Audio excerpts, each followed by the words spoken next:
दर्शकों ब्रेक तो बाद थोड़ा स्वागत है जी डॉक्टर साहब। अगला जो इशू है उस बारे थोड़ा की कहना? देखो ਅਸੀਂ ਅਕਸਰ ਸਮੇਂ-ਸਮੇਂ ਭਾਰਤ ਦੀ ਜੁਡੀਸ਼ਰੀ ਸੁਪਰੀਮ ਕੋਰਟ ਤੋਂ ਲੈ ਕੇ ਥੱਲੇ ਤੱਕ ਕਿਵੇਂ ਹਿੰਦੂਤਵੀ ਵਿਚਾਰਧਾਰਾ ਵਾਲੇ ਫੈਸਲੇ ਆ ਰਹੇ ਨੇ, ਪਰ ਇਹਦੇ ਬਾਵਜੂਦ ਇਉਂ ਲੱਗਦਾ ਹੈ ਵੀ ਮੋਦੀ ਸਰਕਾਰ ਇਸ ਜੁਡੀਸ਼ਰੀ ਤੇ ਖੁਸ਼ ਨਹੀਂ ਹੈ। ਉਹ ਬਿਲਕੁਲ ਹੀ ਆਪਣੇ ਜਿਹੜੇ ਨੇ ਉਹ ਬੋਦੀ ਵਾਲੇ ਆਰਐਸਐਸ ਦੇ ਜਿਹੜੇ ਜੱਜ ਨੇ ਉਹਨਾਂ ਨੂੰ ਵੀ ਬਿਠਾਉਣਾ ਚਾਹੁੰਦੇ ਨੇ। ਔਰ ਇਸ ਦਾ ਈਵਨ ਨੋਟਿਸ ਹੁਣ ਈਵਨ ਠਾਕੁਰ ਜਿਹੜਾ ਚੀਫ ਜਸਟਿਸ ਹੈ ਇਹਦਾ ਸੰਬੰਧ ਜੰਮੂ ਕਸ਼ਮੀਰ ਦੇ ਨਾਲ ਹੈ ਜੀ, ਉਹਨੇ ਇਹ ਕਮੈਂਟ ਕੀਤਾ ਆਪਣੇ ਇੱਕ ਕੇਸ ਦੇ ਦੌਰਾਨ ਕਿ ਵੀ ਕਿਵੇਂ ਇੰਡੀਅਨ ਗਵਰਨਮੈਂਟ ਜੁਡੀਸ਼ਰੀ ਨੂੰ ਕਿਵੇਂ ਡੀਲ ਕਰ ਰਹੀ ਹੈ ਔਰ ਕਿਵੇਂ ਟਰੀਟ ਕਰ ਰਹੀ ਹੈ।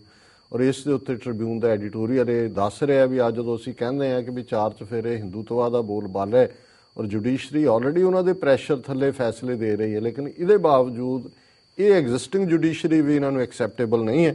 ਔਰ ਇਸ ਐਡੀਟੋਰੀਅਲ ਦੀ ਹੈਡਲਾਈਨ ਹੈ ਲੌਕਿੰਗ ਦਾ ਕੋਰਟਸ ਆਊਟ, ਕਿਉਂਕਿ ਇਹ ਸ਼ਬਦ ਜਿਹੜੇ ਨੇ ਇਹ ਚੀਫ ਜਸਟਿਸ ਨੇ ਵਰਤੇ ਨੇ, time for government to stand down. ਇਹ ਟ੍ਰਿਬਿਊਨ ਨੇ ਕਿਹਾ ਵੀ ਤੁਸੀਂ ਇਹ ਜੁਡੀਸ਼ਰੀ ਦਾ ਥੱਲਾ ਲਾ ਰਹੇ ਹੋ ਔਰ ਥੱਲੇ ਉਤਰੋ, ਇਹ ਠੀਕ ਨਹੀਂ ਹੈ।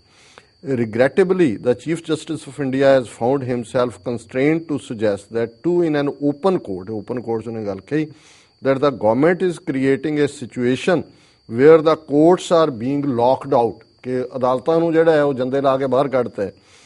He has gone to the extent of accusing the government of trying to decimate the judiciary and lock justice out, कि भी तुसीं खत्म कर दो, डेसीमेशन होंदा खत्म कर दो जुडिशरी नूं और कोर्टां नूं जिहड़ा जस्टिस नूं तुसीं बाहर कढो and lock justice out. These are strong words and were not spoken lightly, ये कोई हल्के अंदाज नहीं कि, nor should these be taken lightly. Ever since the apex court has struck down the National Judicial Appointments Commission law, the NDA government has been widely perceived to have embarked on a go-slow policy in the matter of filling the judicial vacancies. The government has studiously ignored the recommendations made under the collegium-based ancient regime. The idea seems to be to let these self-appointed intrepid judges stew in the juices of huge vacancies. The numbers are staggering as they are revealing 424 vacancies against the existing strength of 1,044 judges in 24 high courts. And in a kind of battle of wits, the government appears to be in no hurry to frame a new memorandum of procedure for judicial appointments. A complete deadlock has cast its dark shadow over Tilak Marg. ਹੁਣ ਉਹਦੇ 'ਚ ਇਨ brief ਇਹ ਹੈ ਕਿ ਵੀ ਜਿਹੜਾ ਕੋਲੀਜੀਅਮ system based ਉਹਨਾਂ ਨੇ ਆਪਣਾ ਸੁਜੈਸਟ ਕੀਤਾ ਸੀ, ਸਰਕਾਰ ਨੂੰ ਉਹ ਪਚਦਾ ਨਹੀਂ ਹੈ। ਪਰ ਹਾਲਤ ਇਸ ਵੇਲੇ ਇਹ ਹੈ ਕਿ 1044 ਜੱਜਾਂ ਦੀਆਂ ਅਸਾਮੀਆਂ ਖਾਲੀ ਨੇ 24 ਹਾਈ ਕੋਰਟਸ ਦੇ ਵਿੱਚ ਅੱਡ-ਅੱਡ ਸਟੇਟਾਂ ਦੇ, ਔਰ ਜਿਹੜੀਆਂ ਨੇ ਖਾਲੀ ਨਹੀਂ ਨੇ 1044 ਜੱਜ ਚਾਹੀਦੇ ਨੇ, ਪਰ ਇਹਦੇ 'ਚ 424 ਵੈਕੈਂਸੀਜ਼ ਜਿਹੜੀਆਂ ਨੇ ਉਹ ਪਈਆਂ ਨੇ। 424 ਜੱਜ ਭਰ ਹੀ ਨਹੀਂ ਰਹੇ ਅਦਾਲਤ, ਉਹ ਜਿਹੜੀ ਗਵਰਨਮੈਂਟ ਨੂੰ ਕੋਈ ਕਾਹਲੀ ਨਹੀਂ ਹੈ ਕਿਉਂਕਿ ਉਹ ਚਾਹੁੰਦੇ ਹੀ ਨਹੀਂ ਕਿ ਵੀ ਜਿਹੜੀ ਉਹਨਾਂ ਦੇ ਰਿਕਮੈਂਡਡ ਜੱਜ ਨੇ ਉਹਨਾਂ ਨੂੰ ਉਹ ਲੈਣ।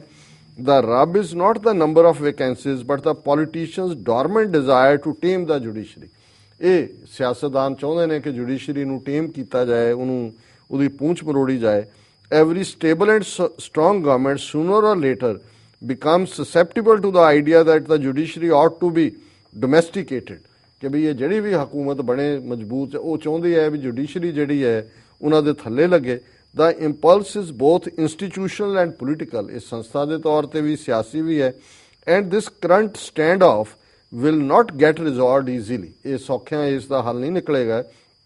It is possible that the government feels that the post-surgical strikes, it has the masses' approbation and approval behind it, and that is entitled to have its way vis-a-vis the judges, hence the itch to confront the court. ਉਹਨੇ ਕਿਹਾ ਜੀ ਇਹ government ਸਮਝਦੀ ਹੈ ਜੀ ਅਸੀਂ so called surgical strikes ਕਰਕੇ ਹੁਣ ਲੋਕਾਂ 'ਚ ਸਾਡੀ ਬੱਲੇ ਬੱਲੇ ਹੈ ਤੇ ਅਸੀਂ ਇਹਨਾਂ ਨੂੰ ਸਿੱਧਾ ਜਿਹੜਾ ਹੁਣ ਜੁਡੀਸ਼ਰੀ ਨੂੰ ਦੇਖਾਂਗੇ।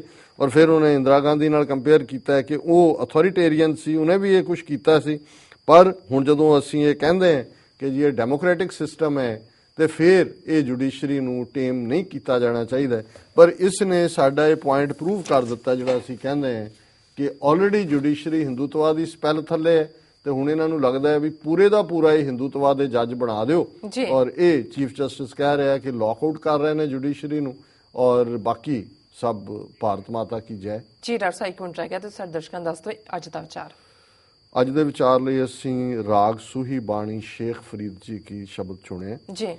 ਤਪ ਤਪ ਲੋਹੇ ਲੋਹੇ ਹਾਥ ਮਰੋਰੋਂ, ਬਾਵਲ ਹੋਈ ਸੋ ਸਹੁ ਲੋਰੋਂ, ਤੈ ਸੈ ਮਨ ਮੈਂ ਕੀਆ ਰੋਸ, ਮੁਝ ਅਵਗਨ ਸੈ ਨਾਹੀ ਦੋਸ਼, ਤੈ ਸਾਹਿਬ ਕੀ ਮੈਂ ਸਾਰ ਨ ਜਾਣੀ, ਜੋਬਨ ਖੋਏ ਪਾਛੈ ਪਛਤਾਣੀ, ਰਹਾਓ ਕਾਲੀ ਕੋਇਲ ਤੂੰ ਕਿਤ ਗੁਣ ਕਾਲੀ, ਆਪਣੇ ਪ੍ਰੀਤਮ ਕੇ ਹੋਂ ਬਿਰਹਿ ਜਾਲੀ, ਪਿਰੈ ਬਹੂਨ ਕਤਹਿ ਸੁਖ ਪਾਏ, ਜਾਂ ਹੋਏ ਕਿਰਪਾਲ ਤਾਂ ਪ੍ਰਭੂ ਮਿਲਾਏ, ਵਿਦਣ ਖੂਹੀ ਮੁੰਦ ਇਕੇਲੀ, ਨਾ ਕੋ ਸਾਥੀ ਨਾ ਕੋ ਬੇਲੀ, ਕਰ ਕਿਰਪਾ ਪ੍ਰਭ ਸਾਧ ਸੰਗ ਮੇਲੀ, ਜਾਂ ਫਿਰ ਦੇਖਾ ਤਾਂ ਮੇਰਾ ਅੱਲਾਹ ਬੇਲੀ, ਵਾਟ ਹਮਾਰੀ ਖਰੀ ਉਡੀਣੀ, ਖੰਨਿਓ ਤਿੱਖੀ ਬਹੁਤ ਪੀਣੀ, ਉਸ ਉੱਪਰ ਹੈ ਮਾਰਗ ਮੇਰਾ, ਸ਼ੇਖ ਫਰੀਦਾ ਪੰਥ ਸਮਾਰ ਸਵੇਰਾ। ਜੀ। ਇਸ ਸ਼ਬਦ ਦੇ ਵਿੱਚ ਉਹ ਇਸਤਰੀ ਜਿਹੜੀ ਆਪਣੇ ਪਤੀ ਦੇ ਪਿਆਰ ਦੀ ਭੁੱਖੀ ਹੈ, ਪਰ ਪਤੀ ਦਾ ਉਹ ਪਿਆਰ ਪਾ ਨਹੀਂ ਸਕਦੀ, ਪਿਆਰੇ ਦਾ ਪਿਆਰ ਉਹ ਪਾ ਨਹੀਂ ਸਕਦੀ, ਉਸ ਦੇ ਮੈਟਾਫਰ ਨੂੰ, ਅਲੰਕਾਰ ਨੂੰ ਇਸਤੇਮਾਲ ਕਰਕੇ ਕਿ ਕਿਵੇਂ ਜਿਹੜਾ ਅਲਟੀਮੇਟਲੀ ਜਦੋਂ ਤੱਕ ਅਸੀਂ ਉਸ ਪਿਆਰੇ ਪਤੀ ਪ੍ਰਭੂ ਦਾ ਆਸਰਾ ਨਹੀਂ ਲੱਭਦੇ, ਜਿਹੜਾ ਰਸਤਾ ਔਖਾ ਹੈ, ਜਿਹੜਾ ਖੰਨਿਓ ਤਿੱਖਾ ਹੈ, ਖੰਡੇ ਤੋਂ ਤਾਰ ਤੋਂ ਤਿੱਖਾ ਹੈ, ਤਾਂ ਬਾਬਾ ਫਰੀਦ ਫਰਮਾਉਂਦੇ ਨੇ, ਤਪ ਤਪ ਲੋਹੇ ਲੋਹੇ ਹਾਥ ਮਰੋਰੋਂ, ਖੱਪ ਖੱਪ ਕੇ ਰੁੱਚ ਰੁੱਚ ਕੇ ਮੈਂ ਆਪਣੇ ਹੱਥ ਮਰੋੜ ਰਹੀ ਹਾਂ, ਬਾਵਲ ਹੋਈ ਮੈਂ ਸ਼ਦਾਈ ਹੋਈ ਹਾਂ, ਝੱਲੀ ਹਾਂ, ਸੋ ਸੋ ਲੋਰੋਂ ਮੈਂ ਆਪਣੇ ਪਿਆਰੇ ਨੂੰ ਲੱਭਦੀ ਫਿਰਦੀ ਹਾਂ, ਤੈ ਸਹਿ ਮਨ ਮੈਂ ਕੀਆ ਰੋਸ, ਮੁਝ ਅਵਗੁਣ ਸਹਿ ਨਾਹੀ, ਮੇਰਾ ਪਿਆਰਾ ਮੇਰੇ ਤੋਂ ਦੂਰ ਹੈ, ਪਰ ਇਹਦੇ 'ਚ ਵੀ ਕਸੂਰ ਮੇਰਾ ਹੈ, ਮੇਰੇ 'ਚ ਹੀ ਔਗਣ ਨੇ, ਮੈਂ ਆਪਣੇ ਪਿਆਰੇ ਤੇ ਕਾਹਦਾ ਦੋਸ਼ ਦਿਆਂ, ਤੈ ਸਾਹਿਬ ਕੀ ਮੈਂ ਸਾਰ ਨ ਜਾਣੀ, ਜੋਬਨ ਖੋਏ ਪਾਛੈ ਪਛਤਾਣੀ, ਮੈਂ ਆਪਣੇ ਪਿਆਰੇ ਦੀ ਕਦਰ ਨਹੀਂ ਜਾਣੀ ਤੇ ਉਹ ਮੇਰੇ ਨੇੜੇ ਨਹੀਂ ਆਇਆ, ਮੇਰੀ ਜ਼ਬਾਨੀ ਚਲੀ ਗਈ, ਜੋਬਨ ਖੋਏ ਹੁਣ ਮੈਂ ਪਾਛੈ ਪਛਤਾਣੀ। ਔਰ ਫਿਰ ਕੋਇਲ ਦਾ ਅਲੰਕਾਰ ਹੈ, ਕਾਲੀ ਕੋਇਲ ਤੂੰ ਕਿਤ ਗੁਣ ਕਾਲੀ, ਆਪਣੇ ਪ੍ਰੀਤਮ ਕਿਉ ਹੋਂ ਬਿਰਹਿ ਜਾਲੀ। ਕੋਇਲ ਨੂੰ ਪੁੱਛਦਾ ਹੈ ਬਾਬਾ ਫਰੀਦ ਪੁੱਛਦੇ ਨੇ ਕਿ ਤੂੰ ਕਿਉਂ ਕਾਲੀ ਹੈ, ਤੇ ਉਹ ਕਹਿੰਦੀ ਹੈ ਕਿ ਭਾਈ ਮੈਂ ਆਪਣੇ ਪਿਆਰੇ ਦੇ ਵਿਛੋੜੇ ਦੇ ਵਿੱਚ, ਬਿਰਹਾ ਦੇ ਵਿੱਚ ਸੜ ਕੇ ਕਾਲੀ ਹੋ ਗਈ ਹੈ। ਪਿਰੈ ਬਹੂਨ ਕਤਹਿ ਸੁਖ ਪਾਏ, ਕਿ ਆਪਣੇ ਪ੍ਰਭੂ ਪਿਤਾ ਤੋਂ ਬਿਨਾਂ, ਪ੍ਰਭੂ ਪਤੀ ਤੋਂ ਬਿਨਾਂ, ਪ੍ਰਭੂ ਪਿਰਤ ਤੋਂ ਬਿਨਾਂ ਕਿਵੇਂ ਕੋਈ ਸੁਖ ਪਾ ਸਕਦਾ ਹੈ। ਜਾਂ ਹੋਏ ਕਿਰਪਾਲ ਤਾਂ ਪ੍ਰਭੂ ਮਿਲਾਏ, ਨਿਰੰਕਾਰ ਕਿਰਪਾ ਕਰੇ ਉਹ ਆਪਣੇ ਨਾਲ ਮਿਲਾ ਲੈਂਦੇ ਨੇ। ਵਿਦਣ ਖੂਹੀ ਮੁੰਦ ਅਕੇਲੀ, ਵਿਦਣ ਵਿਧਵਨ ਸ਼ਬਦ ਤੋਂ ਆਇਆ, ਡਰਾਉਣ ਵਾਲੀ, ਕਿ ਇਹ ਸੰਸਾਰ ਇੱਕ ਬੜਾ ਡਰਾਉਣਾ ਖੂਹ ਹੈ। ਮੁੰਦ ਇਕੇਲੀ, ਇਹ ਜਵਾਨ ਇਸਤਰੀ ਕੱਲੀ ਹੈ ਉਸ ਖੂਹ ਦੇ ਵਿੱਚ ਡੁੱਬੀ ਹੋਈ, ਨਾ ਕੋ ਸਾਥੀ ਨਾ ਕੋ ਬੇਲੀ, ਬੇਲੀ ਹੁੰਦਾ ਮਦਦਗਾਰ, ਕੋਈ ਸਾਥੀ ਨਹੀਂ ਹੈ ਇਸ ਦੇ ਵਿੱਚ, ਕੋਈ ਮਦਦਗਾਰ ਨਹੀਂ ਹੈ। ਕਰ ਕਿਰਪਾ ਪ੍ਰਭ ਸਾਧ ਸੰਗ ਮੇਲੀ, ਨਿਰੰਕਾਰ ਦੀ ਕਿਰਪਾ ਦੇ ਨਾਲ ਜੇ ਸਤ ਸੰਗਤ ਚੰਗੇ ਲੋਕਾਂ ਦਾ ਸਾਥ ਮਿਲ ਜਾਏ ਤੇ ਫਿਰ ਦੇਖਾਂ ਤਾਂ ਮੇਰਾ ਅੱਲਾਹ ਬੇਲੀ। ਤੇ ਇਹ ਸਾਧ ਸੰਗਤ ਦੇ ਵਿੱਚ ਇਹ ਗੱਲ ਸਮਝ ਆ ਜਾਂਦੀ ਹੈ ਕਿ ਅਲਟੀਮੇਟਲੀ ਮਦਦਗਾਰ ਬੇਲੀ ਅੱਲਾਹ ਤਾਲਾ ਹੈ, ਨਿਰੰਕਾਰ ਹੈ, ਰੱਬ ਹੈ। ਔਰ ਫਿਰ ਯਾਦ ਕਰਵਾਇਆ ਕਿ ਰੱਬ ਦਾ ਰਸਤਾ ਹੈ, ਵਾਟ ਹਮਾਰੀ ਖਰੀ ਉਡੀਣੀ। ਇਹ ਸਾਡਾ ਜਿਹੜਾ ਜੀਵਨ ਸਫ਼ਰ ਹੈ, ਉਡੀਣੀ ਹੁੰਦਾ ਦੁਖਦਾਈ, ਬੜਾ ਦੁਖਦਾਈ ਸਫ਼ਰ ਹੈ। ਖੰਨਿਓ ਤਿੱਖੀ, ਇਹ ਖੰਡੇ ਦੀ ਧਾਰ ਤੋਂ ਤਿੱਖੀ ਬਹੁਤ ਪੀਣੀ, ਪੀਣੀ ਹੁੰਦਾ ਤੇਜ਼ ਧਾਰ, ਖੰਡੇ ਦੀ ਤੇਜ਼ ਧਾਰ ਵਾਂਗ ਇਸ ਰੱਬ ਦੇ ਰਸਤੇ ਤੇ ਤੁਰਨਾ ਪੈਂਦਾ ਹੈ। ਉਸ ਉੱਪਰ ਹੈ ਮਾਰਗ ਮੇਰਾ, ਅਸੀਂ ਇਸ ਰਸਤੇ ਦੇ ਉੱਤੋਂ ਲੰਘਣਾ।